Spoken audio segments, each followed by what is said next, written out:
الحمد لله رب العالمين والعاقبة للمتقين ولا عدوان إلا على الظالمين والصلاة والسلام على رسولنا محمد وعلى آله وصحبه وسلم تسليما كثيرا. اللهم صل على محمد وعلى آل محمد كما صليت على إبراهيم وعلى آل إبراهيم إنك حميد مجيد. ثم أما بعد. Pas falënderimeve ndaj Allahut te baraka wa taala, salate dhe selame pa ndodhur çdo herë ndaj Rasulit ton sallallahu alaihi wa alihi wasallam. Me lejoni të gjithëve të nderuar dhe shumë të respektuar vëllezër dhe motra, t'ju përshëndes. Assalamu alaikum wa rahmatullahi wa barakatuh. Elusim Allahun te baraka wa taala që edhe ky takim i radhës të jetë për veprave tona të mira, të cilat veprat mira do të na bëjnë faqebardh e të shpëtuar me mirësitë dhe rahmetin e Allahut nesër në takimin me Allahun te baraka wa taala.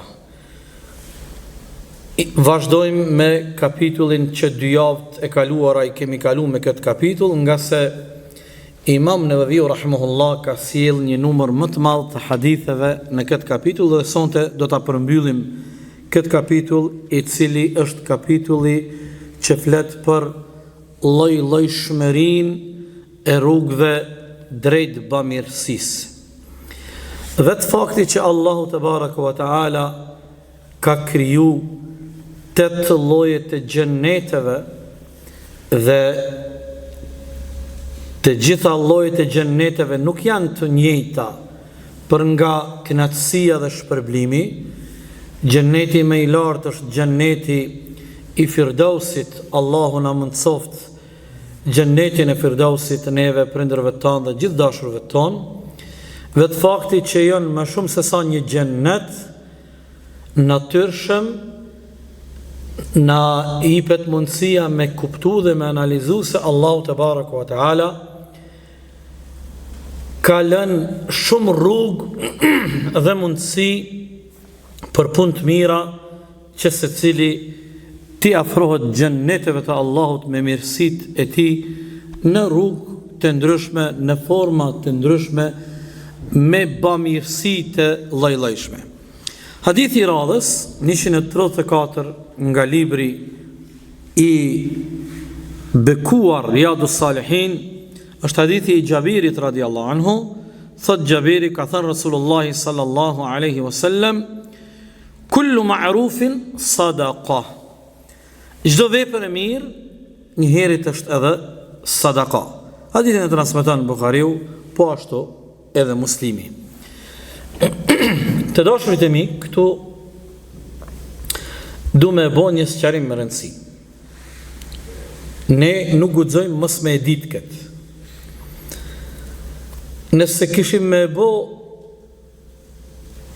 një sondazh dhe me i pyet të gjithë njerëzit, një numër të madh njerëzve, e në mesin e tyre të atill edhe që janë musliman, besimtar, namazli, por edhe musliman që janë larg prej namazit, prej xhamis, por edhe asi musliman që shumë pak ose fare s'kanë njohuri për fen, dhe kishte me qenë kjo pyetja: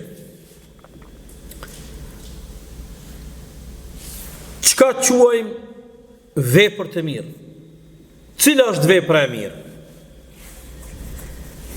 Sigurisht se njerëzit kishin me dhonë lloj-lloj përgjigje, por neve duhet gjithsesi të na intereson ajo që Allahu e ka kualifikuar dhe e ka cilësu një vepër të mirë si të mirë. Po është natyra njerëzore, është natyrshmëria, janë disa gjëra unike që shumica njerëzve në mënyrë të heshtur kanë unanimitet, janë të pajtuar që kjo është e mirë, që kjo është e mirë. Dhe kjo vjen prej natyrshmërisë, prej fitrës.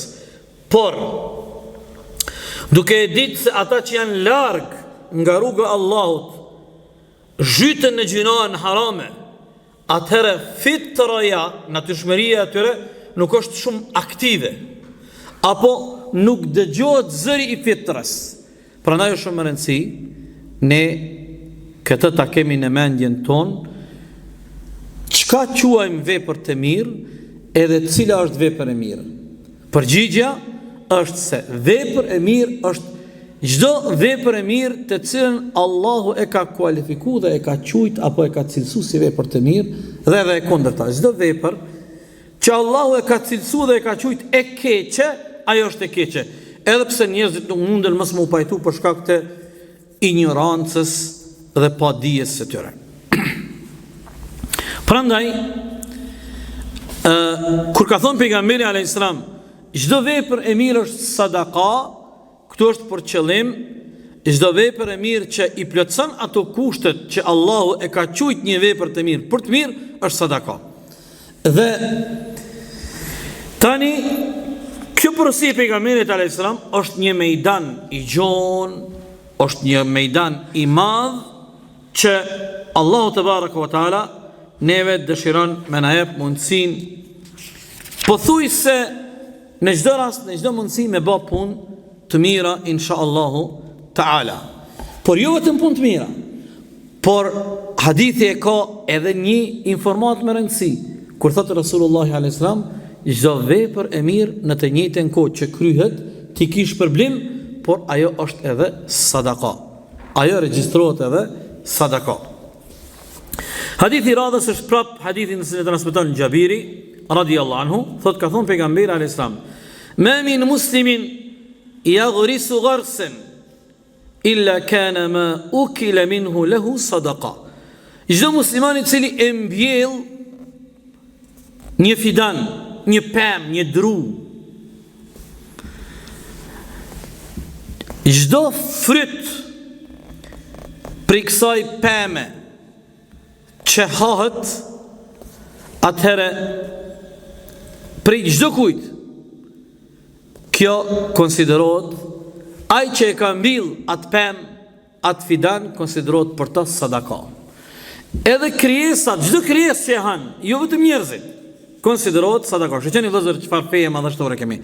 Thot pejgamberi alayhis salam, o ma suriqa minhu lahu sadaka. Është interesant që kjo pjesë kanë thënë ulemaja.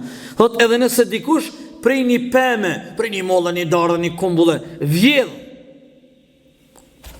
Tash shiqoni, ndashta edhe na kur kemi qenë të vogël apo ma të papjekum, na ka ndodhur, kemi kalu në për lagjet tonë që dikush ka pas pemë, dardha, molla, kumlla. Zakonisht në qytet nuk ka shumë pemë, por në fshat rajon më shumë. Edhe kemi rrugës kemi marr pa lejen e Zotit të shtëpisë, tokës. Pejgamberi alayhis salam thotë, kjo konsiderohet një farë vjedhje. Konsiderohet kjo një farë vjedhje. Nëse ti nuk lyp leje prej Zotit arës që ka pemë, atëherë kjo nuk është në rregull, nuk është e lejuar. Pejgamberi alayhis salam thotë, edhe nëse frutat e një pemë vjedhen, prap ati personi që e ka mbjell, por dhe pronarit, nëse është i Zoti i asaj pemë, i regjistrohet sadaka. Pastaj thot pejgamberi sallallahu alaihi wasallam, as ai që e ka mbjell, e as që ai që jap kontributin, as kujt nuk i paksohet shpërblimi, edhe llogaria, edhe gjithkush mbetet me hisën e tij në këtë vepër sadakaje.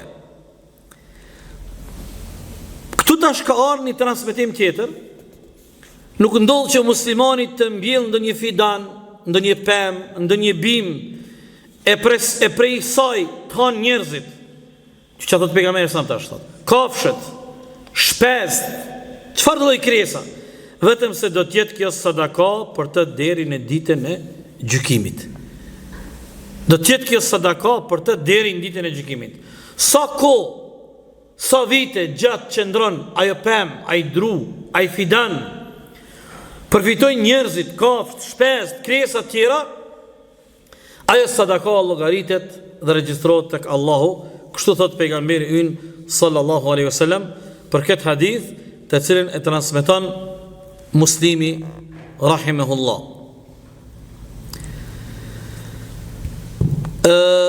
Kjo tash, ky hadith, këto dy hadithe, dhe kësi hadithe ka dhe hadithe transmetime tjera, që e kanë krejt këtë fokus, nxitjen dhe thirrjen për me mbjell pemë, fidane. Kjo sadaka përfitojnë njerëzit kafsht, shpesht apo krijesa tjera.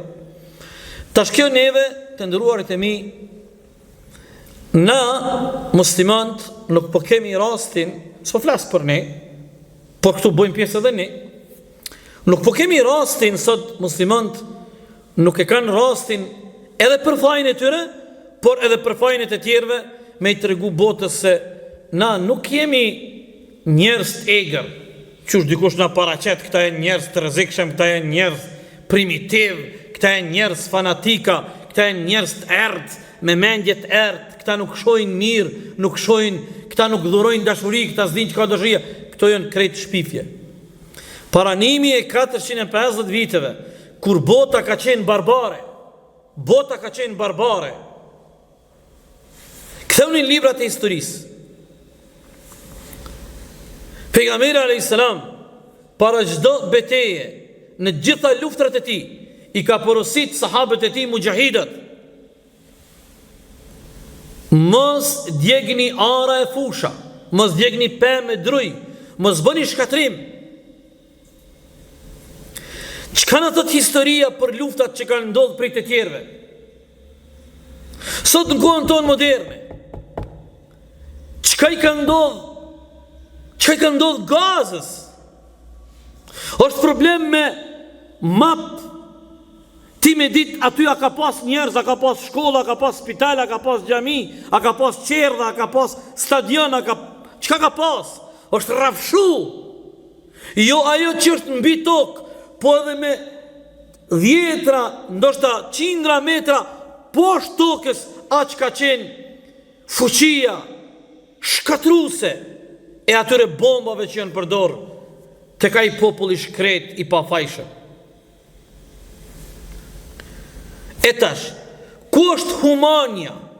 Ku është njerëzillaku? Ku është këtu humanizmi? Mos më vra ata që janë të pafajshëm, civilt, fëmijët. Kjo feja jonë e madhe, vëllai. Pejgamberi alayhis salam ju e dini atë hadithin e famshëm, thot nëse e ki në dorë një fidan, një lule, mbrapa po e shet që po vjen kiameti, mos e gjuj fidanin, mbille fidanin, e pastaj prite kiametin. Domethënë edhe në këtë moment kaq kritik, kujdesu për botën, kujdesu për të tjerët, jo vetëm për njerëzit, por edhe për krijesa të tjera.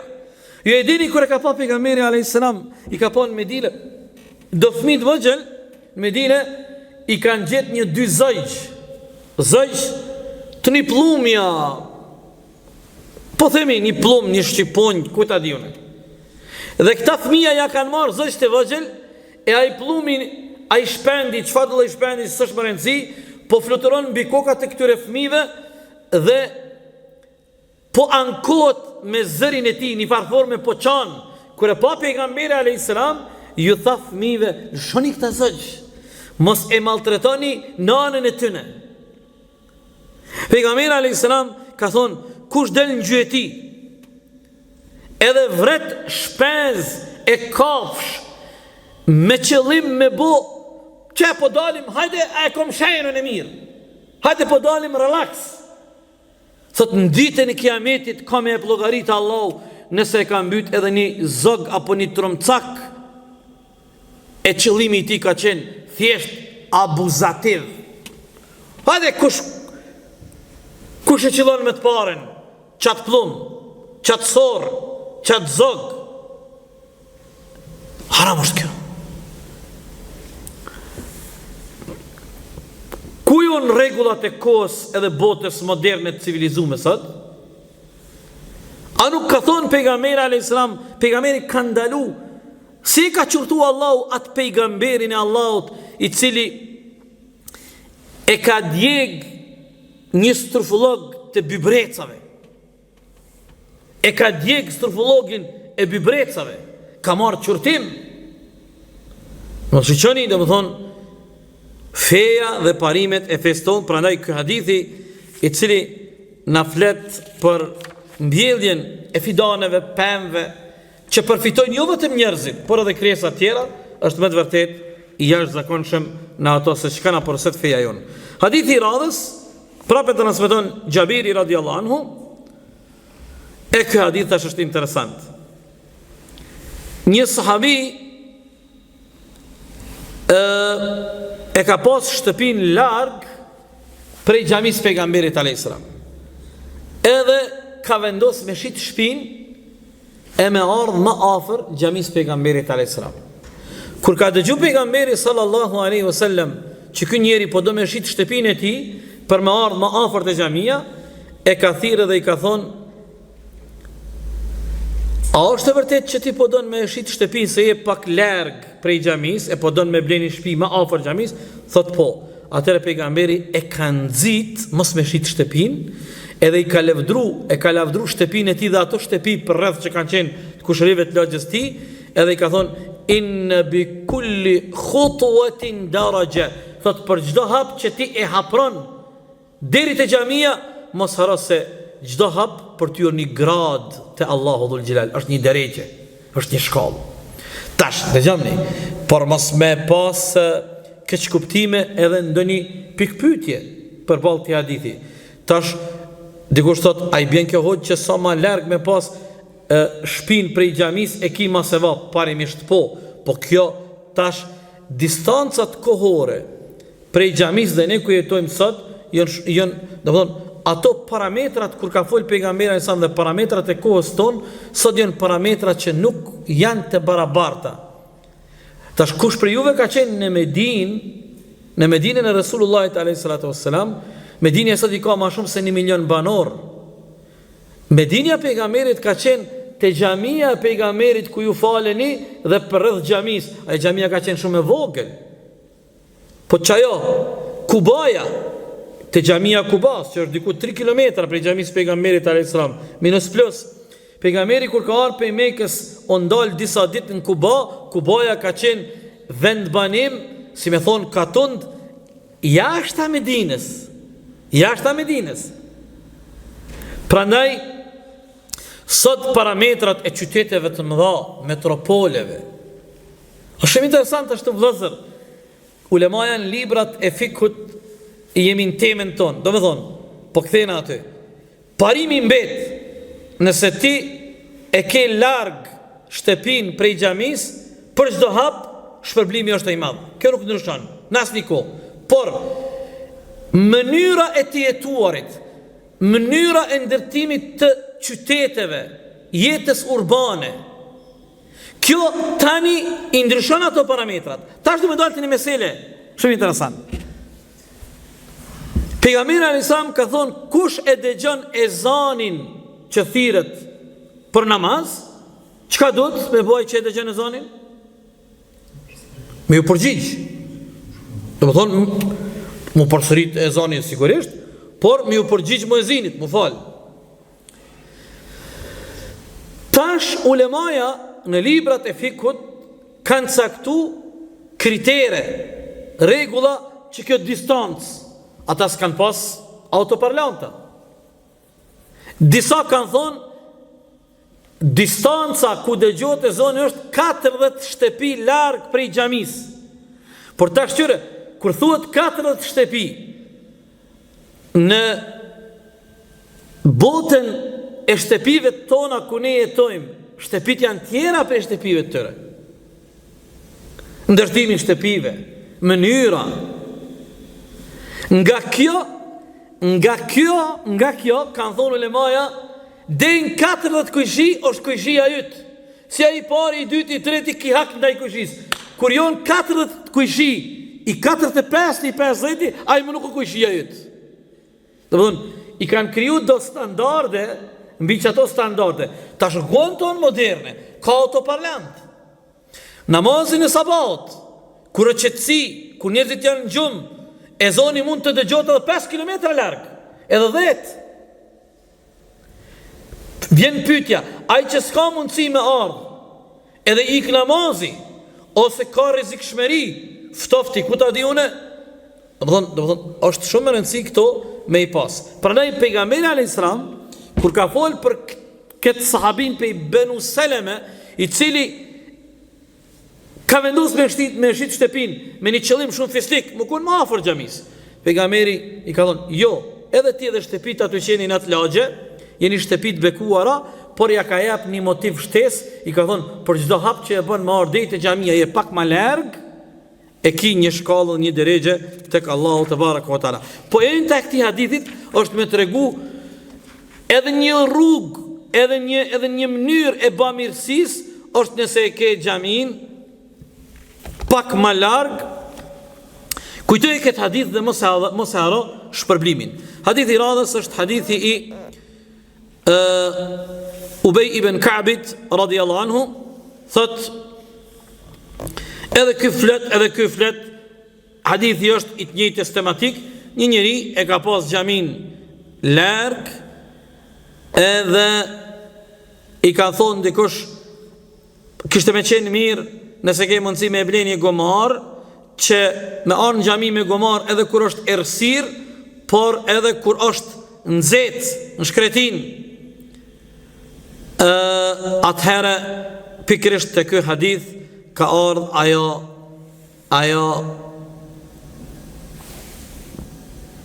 shpërblimi dhe premtimi i pejgamberit alayhis salam, që sa më larg që është xhamia, shpërblimi është më i madh, dhe muslimani duhet me llogarit edhe me jap vetit gajret edhe motiv edhe në rrethanat e tilla. E kur janë ashtu te xhamiat larg prej xhamiave, shtëpiat me i pas, du me u përmend një të vërtet të madhe të babgjushave ton, e t'juj. E kjo e vërtet e madhe e babgjushave t'juj e ton është vetëm para 30 viteve.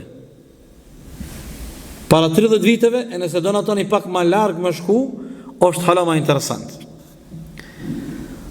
Para 30 viteve, deri në vitin 1999, në komunën e Pes, në Bashkinë Islame të Pes, për muajin e Ramazanit, kanë ardhur 85 kërkesa prej fshatrave të komunës tonë me e fal namazin e teravive në për oda, në për dhoma.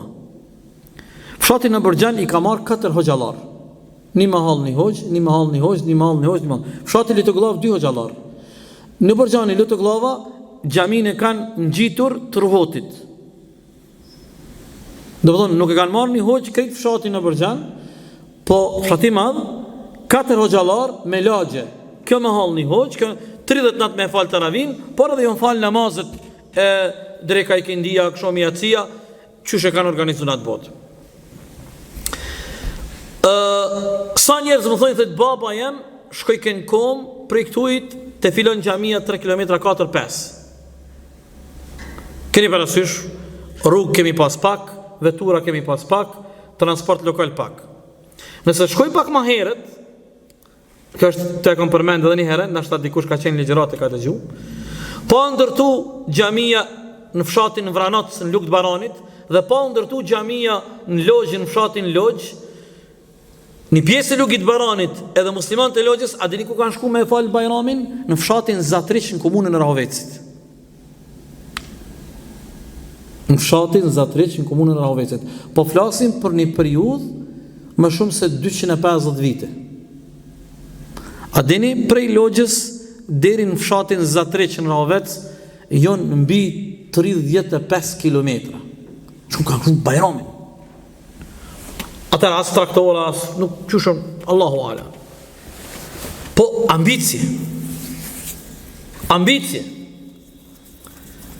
Kur kemi shku xhamin që jemi duke e rregullun shtypeqt ult në rrugov, jemi habit qysh ata në atë kohë para 400 viteve, ato gur me pak mjete transportit, veglat punës, qysh i kanë ndërtuar xhami me ato gur, në atë bjeshk.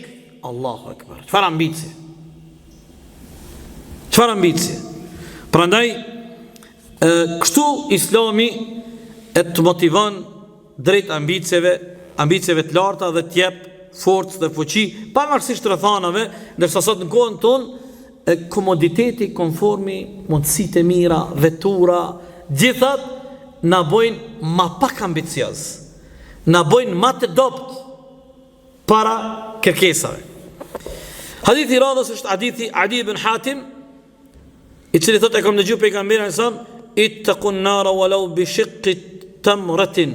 Frikojeni prej zjarrit të xhenemit edhe nëse ju nuk keni çka me jap, veç një gjysmë kokre hurme. Gjysmë kokre hurme. Ky hadith ka anën një transmetim tjetër që është jashtëzakonshëm. Ai transmetimi i parë Buhari Muslim, transmetimi i dytë është prap edhe i Buharit dhe i Muslimit.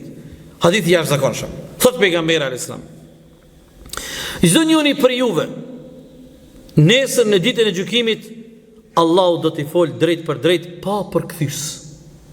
Çdo njeri në ditën e gjykimit do del para Allahut te baraka ve taala dhe Allahu do të na flet drejt për drejt. Nuk ka ndërmjetësues dhe përkthys.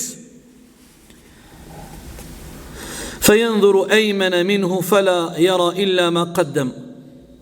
Tash ti paramendoj ti që ky o dhone. Thot kur ky njeri shiqon në anën e tij të djathtë, nuk sheh asgjë tjetër vetëm se ato që i ka bën në dunja kur ka qenë gjallë. Kur sheh në anën e tij të majt, askën nuk e sheh.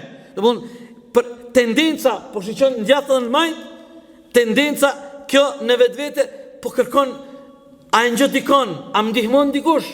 Thot kur shiqon në të djathtë dhe në të majt, nuk sheh asgjë dhe askën vetëm ato që i ka bë në dunja. وينظر بين يديه فلا يرى إلا النار تلقاء وجهه. Thot e kur sheh përpara, thot e sheh zjarin para fytyrës së tij, zjarin e xhenemit waliadhu billah. E tash këtu çfarë ka përshkruar pejgamberi sa një fragment nga dita e gjykimit. E tash këtu kur thot kur sheh përpara, e sheh vetëm ballafaqimin me zjarin e xhenemit waliadhu billah. Tash thot pejgamberi alayhis salam, thot wattaqun nar walau bi shiqqi tamra. Thot ruajeni prej zjarrit të xhenemit. Edhe nëse s'keni mundësi me bën ndaj punë të mirë, ndaj mirësi, veç një gjys kokre hurme, edhe atë provojeni, se edhe ajo me lejen e Allahut do të shpëton prej zjarrit të xhenemit.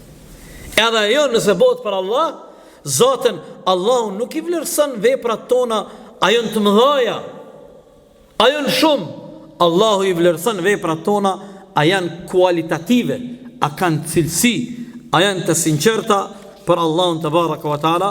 Allahu na shtoft sinqeritetin në veprat tona.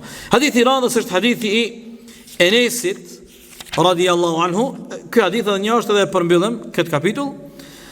Thot ka thënë pejgamberi alayhis salam: inna Allaha la yarda 'anil 'abdi an ya'kula al-akla fayahmadahu 'alayha aw yashraba sharba fayahmadahu 'alayha.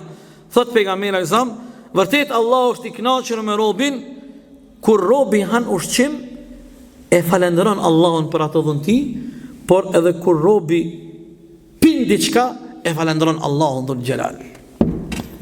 Subhanallah. Hadith është vërtet transmeton Imam Muslimi. Vëllezër të dashur, asnjëri që kërkon, s'është që kërkosh që ka jetuar fukarallak, se speshon një njeri të vjetër. Ata babgjushat tonë që kanë jetuar në skomje, çto si kanë ashtash. Na prandaj edhe subhanallah na mungon ajo ndjenja, kur han një dhunti dhe nimet të Allahut, me e falendëru Allahun. S'po them ne se falenderojmë, po është shumë e rëndësishme ndjesia. Është shumë e rëndësishme ndjesia. Neve s'na ka ndodhur 24 orë jequ, këra me fjet jequ, gjon bark s'kishti. Falendrim Allahut që Allah nuk na ka spru. Po që që thot Rasulullah sallallahu alaihi wasallam, Allahu është i kënaqur me robën e tij kur ai përdor ushqim apo pin diçka, e falendron Allahun, i bën Allahut hamd. I bën Allahut hamd. Dhe kjo tash nuk është vetëm për ushqim, për pije, po tash kjo hapi klapat, kjo është e përgjithshme për gjitha dhuntit dhe mirësitë që Allahu na ka begatu. Dhe hadithi i fundit në kapitullin ton është hadithi e Abu Musa al-Ash'ari radhiyallahu anhu, thot ka thënë pejgamberi sallallahu alaihi wasallam, ala kulli muslimin sadaqa. Thot pejgamberi alaihi wasallam, çdo musliman e ka obligim me jap sadaka. I than ja Rasulullah, e nëse nuk ka një musliman nuk ka çka me jap sadaka, nuk posedon kur gjë, Atëherë pejgamberi sa më tha, "Ya'malu bi yadayhi fayanfa'u nafsuhu wa yatasaddaq." Pejgamberi tha le të punon, le të angazhohet, le të punon, edhe ja sheh hajrin vet, por edhe boti Zoti me jep sadaka. I than, ja Rasulullah, po nëse nuk mundet me punu, nuk din, nuk mundet, rrethonat ndryshme. Atëherë pejgamberi sa më tha, "Yu'inu dhal hajati al malhuf." Qërë subhanallah, gjithmonë pejgamberi ka hap rrugë për mundësi për punë të mira. Atëherë pejgamberi sa më tha, nëse nuk mundet, tha, le ta ndihmoj një njeri të nevojshëm që është i dëmtuar. Ndihma nuk ai më ndihmë materiale s'ka. Po çka po diun atash? Për shembull, dikuj ka rani shi, ja ka prish arën, fushën, bashkën, ti shkon i ndihmon. U kryj sadakaja.